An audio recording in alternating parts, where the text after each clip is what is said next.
पहले बेरिंग के ऊपर जब लेंगे तो जीरो आ जाएंगे ना वहाँ पर, ठीक है, डायग्राम में दिख रहा है zero. Bending moment at A, अगर से आपको लिखना है तो लिख सकते हो, bending moment at the A equal, तो जीरो हो जाएगा।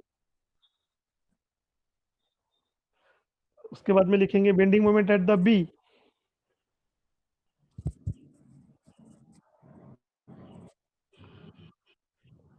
1137 मल्टीप्लाई बाय 900, 900 न्यूटन में। हाँ माइनस में आएगी, नीचे डायग्राम आ रही है ना, ये डायग्राम भी देखो नीचे आ रहा है। हाँ तो ये डायग्राम, डायग्राम में भी नीचे में निकाला। हाँ तो वो इन्होंने डायरेक्ट ये नहीं लिखा है यहाँ पे मैग्नीट्यूड, पर इन्होंने डायग्राम नीचे निकाली, मतलब नीचे का डायग्राम शायद वो ये रहता है ना, निगेटिव वाला रहता है बेंडिंग मोमेंट डायग्राम, और ऊपर में लाइन के ऊपर में पॉजिटिव वाला रहता है। अ, लेकिन यहाँ पे वैल्यूज कंसिडर करते हैं शायद, मेरे को जहाँ तक है कि again C the take the bending moment at the C, bending moment at the C कैसा कि निकालेंगे, अभी लेफ्ट में जाने के बजाय राइट में जा सकते हैं हम। वह 3884.67 multiply by 900,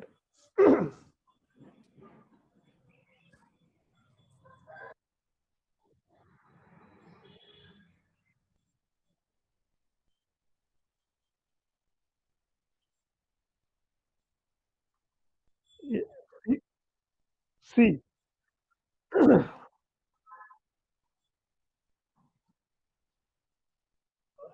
right hand side से करेंगे तो फिर हमारे एजम्पशन जो है वो एप्लीकेबल नहीं रहेंगे। नहीं तो फिर क्योंकि हम एज्यूम क्या कर रहे हैं, पहले लेफ्ट हैंड से जा रहे थे तो एज्यूम कुछ कर रहे हैं, फिर राइट हैंड से जा रहेंगे तो एजम्पशन हमारे वो एप्लीकेबल नहीं रहेंगे। हाँ वाइस वर्सा हो जाएंगे। हाँ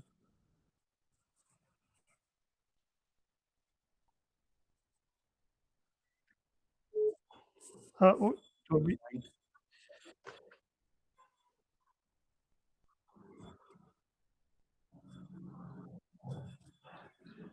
3496,203।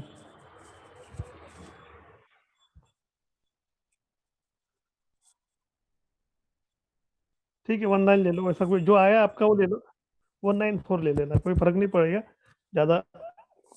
थोड़ा बहुत वेरिएशन रहेगा वो न्यूटन।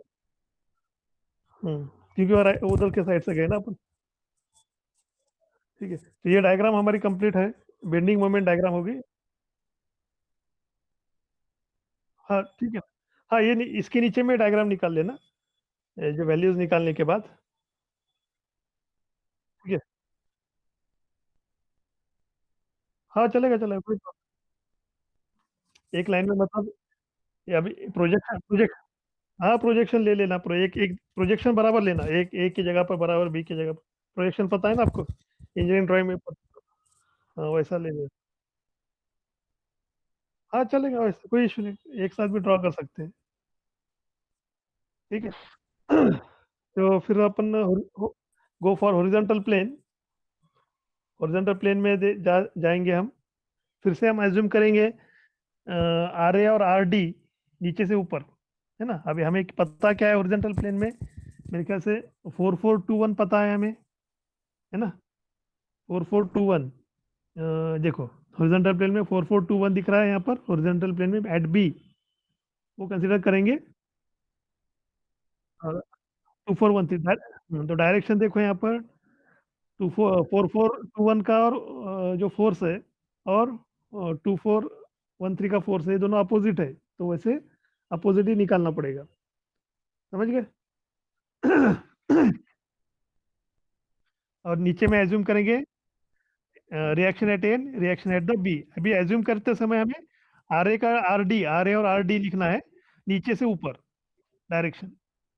ठीक है अभी फिर से सॉल्व कर रहे हैं, फिर से सॉल्व करेंगे। नहीं अभी पता नहीं है ना अभी, ये टू, हाँ वो पता है ना, वो 4421 और 2413 इनके डायरेक्शन और मैग्नीट्यूड पता है। ओके ये क्लियर है।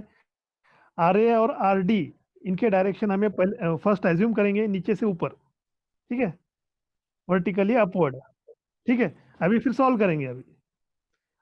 अभी सॉल्व करते समय हमें इक्वेशन लिखना है, R A plus R D, right down the equation, R A plus R D बराबर, R A plus R D plus 2413 equal to 4421। Okay, R A plus R D plus 2413 equal to 4421, ये equation हो गया। इसमें R A plus R D निकालो, R A plus R D क्या होता है, 4421 minus, जो भी आ जाएगा वो प्लस आता है, लेकिन ठीक है, values is plus, R A plus R D. अभी छोड़ दो, taking moment about the A, 4421 multiply by 900, 4421 multiply by 900 equal to कर सकते हैं 2413 multiply by 1800 plus R D double zero plus R D into 2700। Calculation करो।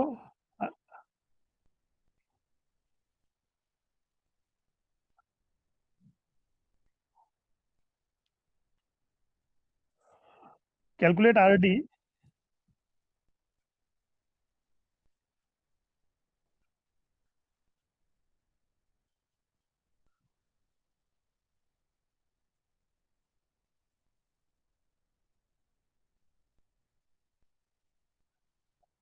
हाँ minus आएगा बड़ा, -135 न्यूटन बता रहा है मेरे पास। आपके पास भी वो भी आसपास में आ जाएगा, 135 या 134 आपका जो भी है, और जो भी पॉइंट आ रहा है 4 तो माइनस रहेगा, लेकिन वो तो माइनस है। ठीक है, तो ये -135 न्यूटन या आर डी कंसिडर करेंगे। तो अपन डायरेक्शन बाद में चेंज कर लेंगे, पहले हम आर ए निकाल लेते हैं। आर ए निकाल लो पहले, आर ए निकालो ना, आर ए प्लस -135 ना, R A -135 plus 2413 equal to 4421, पहले वाले इक्वेशन में पुटअप करेंगे और आर ए निकालेंगे।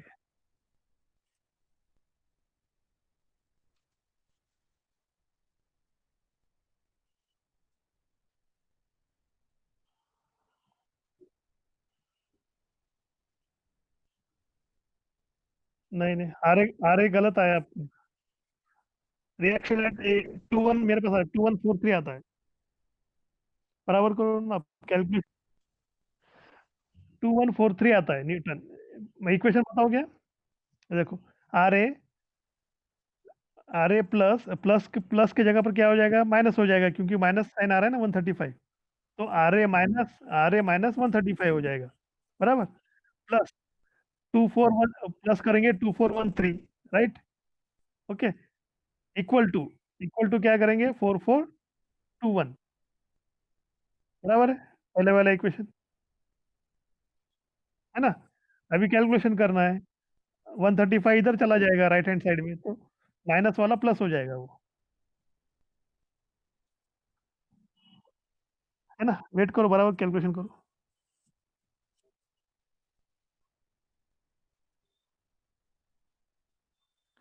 अभी आर ए इक्वल टू, मैं बोलता हूँ फिर से, देखो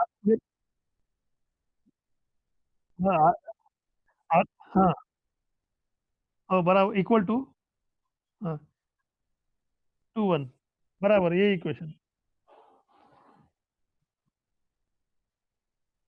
हाँ, 24 प्लस,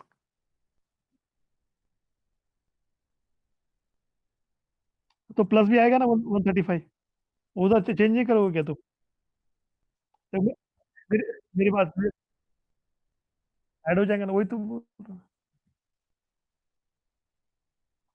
हाँ, तो ऐड करना पड़ेगा ना 135 और,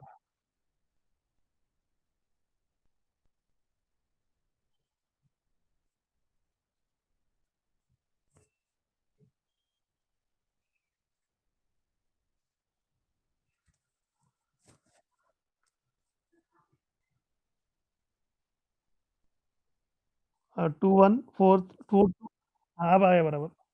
ठीक है। 2142.78 न्यूटन, वो रहेगा। डायरेक्शन प्लस आ रही है हमारे आ रही है, इसलिए हमारा जो एजम्पशन है नीचे से ऊपर वाला वो करेक्ट है आरए के लिए। बट आरडी की जगह पर आरडी के लिए चेंज करना पड़ेगा। तो चेंज वाली डायग्राम जो आपको स्क्रीन में दिख रही है वो निकालना पड़ेगा नीचे। फिर से डायग्राम को ड्रॉ करो, चेंज करके डायरेक्शन आरडी का।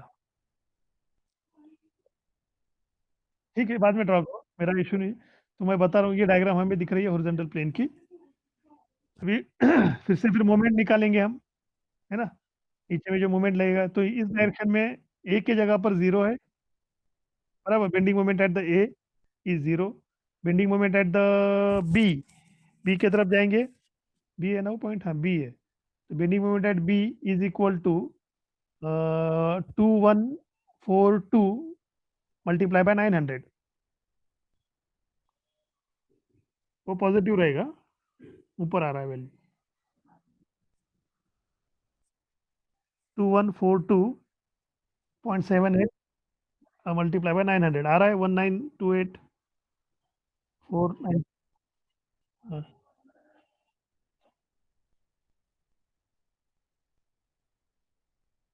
1928,493। हाँ जो भी न्यूटन में। अभी right down bending moment at the C, bending moment at the C, C. आप अगर से राइट हैंड साइड से लेते हो तो साइन कन्वेंशन चेंज हो जाएगा, वो निगेटिव में आएगा। हाँ, तो 135.45 लेते हो मल्टीप्लाई बाय 900 हो जाएगा। 135.45 मल्टीप्लाई बाय 900, पर साइन निगेटिव में आएगा शायद।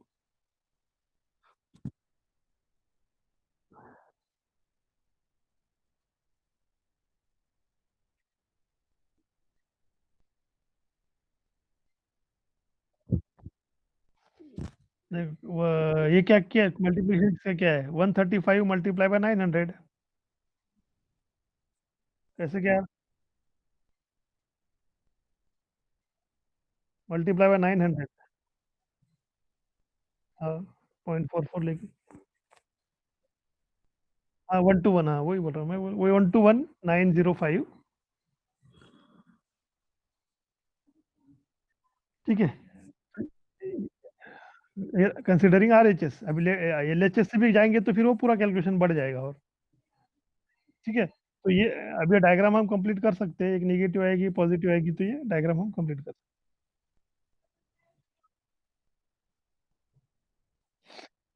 ओके,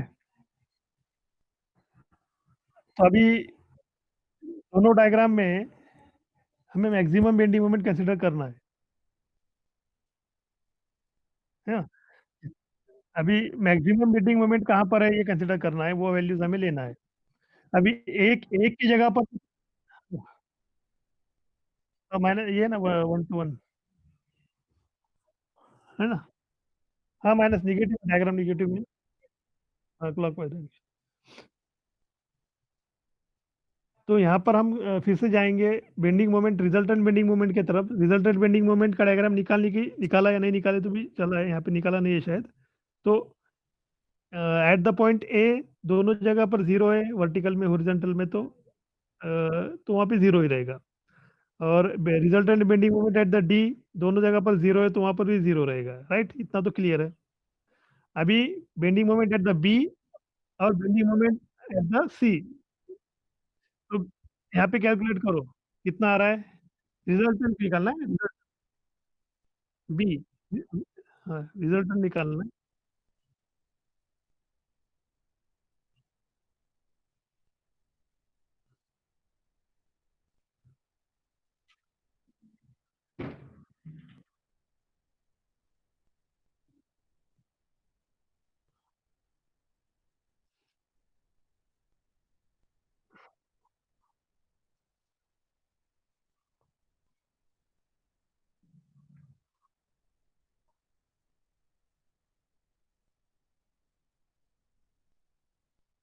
उसका अंडर रूट लेना है।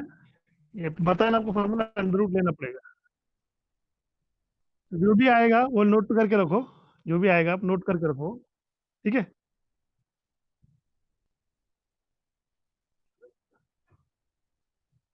जो भी आएगा वो नोट करके रखो आप।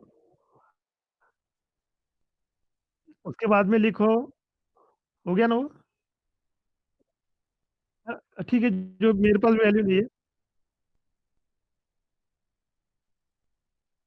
ठीक है, वो नोट नोट करके रखो। अभी फिर सी, हाँ, resultant bending moment at the C, ये दोनों भी वैल्यूज है निगेटिव्स के, तो यहाँ पर निकाला है शायद, यहाँ पर, ठीक है, bending moment at the C 3412905 square, उसका अंडर रूट।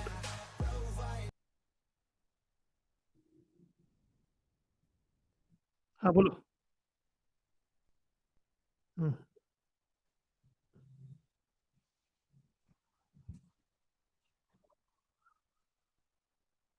पहला वैल्यू यहाँ दे। हाँ,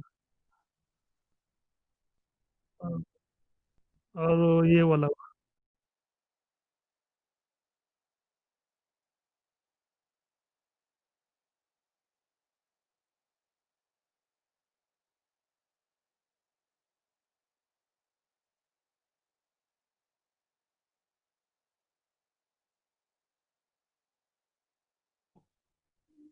हाँ सर। हाँ, तो आ रहा है क्या?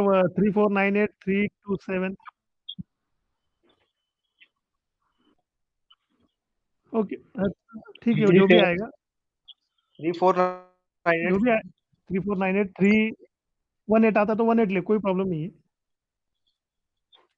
ठीक है, अभी बेंडिंग मोमेंट एट बी, और कंपेयर करेंगे बेंडिंग मोमेंट एट द सी से। जो बड़ा है वो लेंगे, शायद यही बड़ा है मेरे ख्याल से, है ना? इसलिए, हाँ, इसलिए बुक पे उन्होंने डायरेक्टली लिखा है bending moment at the C is maximum. तो ये कंसिडर करेंगे हम, एम बी का वैल्यू। ठीक है, अभी नेक्स्ट आएंगे एम टी है, right down torsional moment M T, torsional moment M T equal to क्या है, फोर्स मल्टीप्लाई बाय, हाँ, टेंशन इंटू रेडियस। यहाँ पे फोर्स कौन सा कंसिडर किया है उन्हें? 4421। 4421 कहाँ पर है? 4421 हॉरिजॉन्टल। तो टॉर्क जैसे निकालेंगे तो 4421 यह मैक्सिमम टॉर्क कंसिडर किया है इन्होंने, है ना? टॉर्क कब? हाँ, 4421 इंटू रेडियस कितना है? रेडियस देखो, ये रेडियस देखो ना यहाँ पर, 450 है ना, ये रेडियस देखो, इसको कॉन्सेंट्रेट करो। वर्टिकल फोर्स को जीरो कंसिडर मत करो, ठीक है? Don't consider vertical force. 4421 force horizontal force है, multiply by radius, radius of B, diameter दिया 900 दिया ना, तो उसका रेडियस क्या हो जाएगा? 450 हो जाएगा। तो वो टॉर्क आएगा यहाँ पर। ठीक है, कितना आ रहा है वो? 1989450 आ रहा। हाँ, हाँ, हाँ, यही है, force multiply by force multiply by perpendicular distance. ठीक है, ये अभी ये निकाला हूं मैं। पर अभी अब तुम बोलोगे ये क्यों कंसिडर करेंगे, दूसरा भी अभी दूसरा अगर से कंसिडर करोगे आप तो क्या हो जाएगा? दूसरा क्या है यहाँ पर? यहाँ पे क्या दिख रहा है? 66, नहीं नहीं, ये वाला देखो, सी की 6631, और रेडियस कितना है सी का? सी का रेडियस दिया है क्या? नहीं, डायमीटर की रेडियस है 600 डायमीटर, तो 300, तो कैलकुलेशन करके देखो, 6631 मल्टीप्लाई बाय 300, कितना आ रहा है? अच्छा, तो वो, अच्छा 198, तो ये वैल्यू से कम आ रहा होगा ना? ये जो वन वो सेम आ रहा है, सेम आ रहा है दोनों भी? ठीक है, हाँ, सेम रहेगा बराबर। ठीक है, ठीक। तो वो वाले गियर से भी निकाल सकते हो, या ये वाले गियर से भी निकाल सकते हो। तो ये हो गया आपका टॉर्शनल मूवमेंट। अभी कोई भी दो फोर्स मतलब ये डायग्राम से देना पड़ेगा आपको।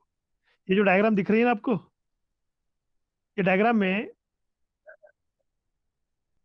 नहीं डायग्राम में आप देखो ना कि टॉर्क जो रोटेशन का टॉर्क, ये जगह से ये वाला 2413 का फोर्स लगाएंगे तो रोटेट होगा का गियर? नहीं होगा, क्योंकि वो डायरेक्शन कैसी जा रही है उसके, परपेंडिकुलर जा रही है।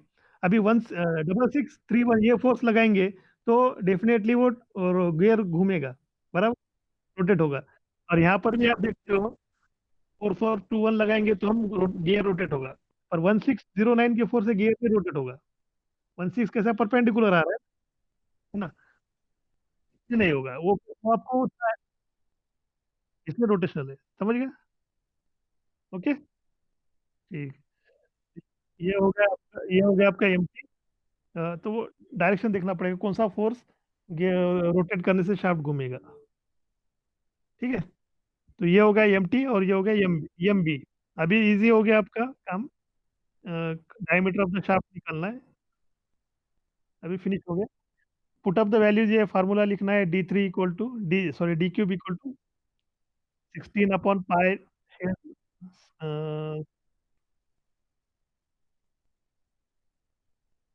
स्टेप 4 में लिखना है diameter of the shaft. D D cube लिखो, ये फार्मूला लिख दो जैसे दिखा है।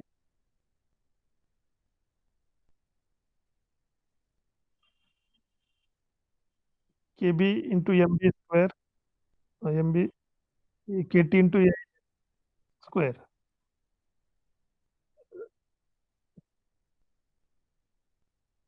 तो है तो 1090। Put up the values of M B, K B and M T K T.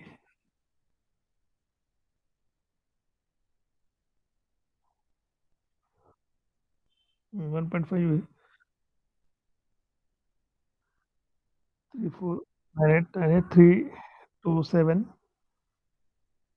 with the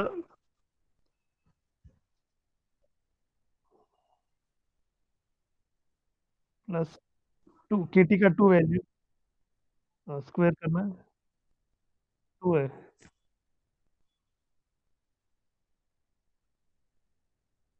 उसका कंप्लीट होल ब्रैकेट स्क्वायर।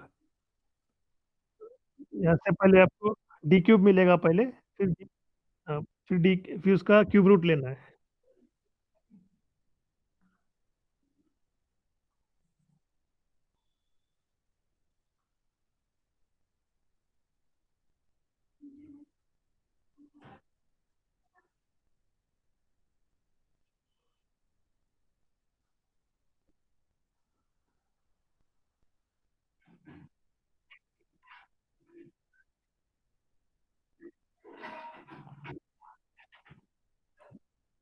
हम्म।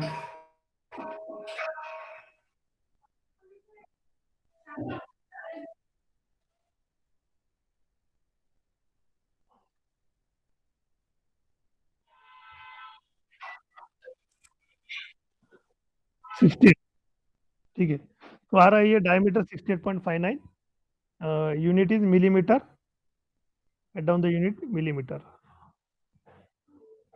तो इसको राउंड अप भी कर सकते हो तुम, 68.59 70 mm बोल के राउंड अप भी कर सकते हो। ठीक है, so this is the procedure to solve the problem for gears. ठीक है, so we stop here and we see the next problem. If it is there some variation, अगर से है तो हम अगले प्रॉब्लम में देख सकते हैं। जैसे कि यहाँ पर हमने प्रॉब्लम जो देखा था ये जनरली पर गियर का था, है ना, पर गियर है ना, बिकॉज तार पैरेलल। थोड़ा सा चेंजेस आएंगे, ज़्यादा नहीं आएंगे, कुछ थोड़ा सा हेलिकल गियर में हेलिक्स एंगल वगैरह रहता है, तो थोड़ा सा माइनर चेंजेस रहते हैं, बाकी तो प्रोसीजर सेम ही है। हेलिकल गियर्स बोलो या बीवेल गियर्स हो, तो इसमें जो प्रॉब्लम दिए है आपको देखना है तो बाद में देख सकते हो। यहाँ पर जो प्रॉब्लम दिया है, ये वेरिएशन दिया है आपका, एक गियर है और एक पुली का दिया है ना। सेकंड नंबर का प्रॉब्लम 9.5 का जो देखते हो, 9.5 में एक गियर है और एक पुली है, तो इसमें भी कोई बड़ा प्रॉब्लम नहीं है, सॉल्व कर सकते हैं। और 9.6 में जाओगे तो यहाँ पर देखेंगे, देखो यहाँ पर 9.6 का जो प्रॉब्लम है, 9.6 के प्रॉब्लम में यहाँ पर हेलिकल गियर दिया है, दिख रहा है, इससे हेलिकल गियर। तो यहाँ पे 3 फोर्सेस आ जाते हैं यहाँ पे, एक परपेंडिकुलर 250, फिर 640 और 270। हाँ, तो ऐसे 3D में फोर्सेस एक्ट होते हैं। और गियर, ड्यूअल गियर जब जाएंगे तो ये ड्यूअल गियर है, दिख रहा है यहाँ पर ड्यूअल गियर डी की जगह पर 210, 640 और 100। तो ये 3 फोर्सेस आ जाते हैं वहाँ पर। हाँ, तो ये जो है बिवेल गियर में ऐसा हो जाता है डायग्राम, और हेलिकल गियर में डायग्राम ऐसा हो जाता है, मतलब ये फोर्सेस का एनालिसिस करते हैं। तो शायद हम मतलब ये प्रॉब्लम भी सॉल्व कर सकते हैं अगर से if you consider helical gears and bevel gear combination, या फिर नेक्स्ट टाइम कर लेंगे तो भी हो जाएगा। ये बेवल हाँ, ये है। हाँ सर, ये जो दिख रहा है आपको, ये जो दिख रहा है ना आपको, बी बी बी के जगह पर है हेलिकल गियर, और डी के जगह पर बिवेल गियर है, ठीक है। पर ये प्रॉब्लम कौन सा है? 9.6। ठीक है, प्रॉब्लम नंबर 9.6। और उसके पहले अभी जो अपन ने जो देखा है वो है अपना प्रॉब्लम 9.4, ये वाला 9.4 जो है, ये दोनों स्पर गियर है, ठीक है। तो स्पर गियर रहने की वजह से यहाँ पर जो फोर्सेस है, तीसरा फोर्स नहीं आएगा यहाँ पर, है ना। दो ही फोर्स दिख रहे हैं यहाँ पर, है ना, एक हॉरिजॉन्टल एक वर्टिकल। यहाँ पे भी हॉरिजॉन्टल है, एक वर्टिकल है, तीसरा फोर्स नहीं रहेगा, क्योंकि हेलिकल गियर या बिवेल गियर रहते तो तीसरा फोर्स यहाँ पर रहता था, ठीक है। ठीक। So we see the next time, next problem.